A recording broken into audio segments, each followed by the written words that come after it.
రెండో రౌండ్లో కూడా పట్టభద్రుల ఎమ్మెల్సీ ఉప ఎన్నిక రెండో రౌండ్లో కూడా తీన్మార్ మల్లన్న ఆధిక్యం అయితే ప్రదర్శిస్తూ ఉన్నారు. వరంగల్, ఖమ్మం, నల్గొండ పట్టభద్రుల ఎమ్మెల్సీ ఓట్ల లెక్కింపు రెండో రౌండ్ కూడా పూర్తయింది. ప్రస్తుతం మూడో రౌండ్ కౌంటింగ్ కొనసాగుతోంది. మొదటి రౌండ్లో 7,670 ఓట్ల ఆధిక్యంలో ఉన్న కాంగ్రెస్ అభ్యర్థి తీన్మార్ మల్లన్న రెండో రౌండ్లో కూడా లీడ్లో కొనసాగారు. 2 రౌండ్లు పూర్తయ్యేసరికి కాంగ్రెస్ అభ్యర్థి తీన్మార్ మల్లన్న 14,672 ఓట్ల ఆధిక్యంలో కొనసాగారు.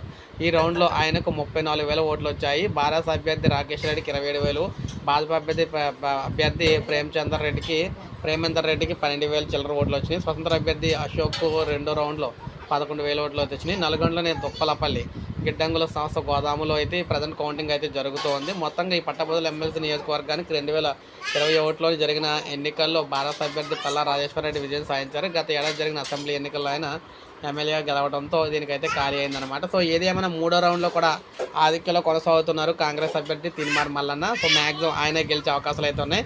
మనకు 1 గంటలో ఫలితాలు అయితే రాబోతున్నాయి అన్నమాట. చివరి ఫలితాలు ఒక లైక్ చేయండి, సబ్స్క్రైబ్ చేసుకోండి, మన ఛానల్ సబ్స్క్రైబ్ చేసుకోండి.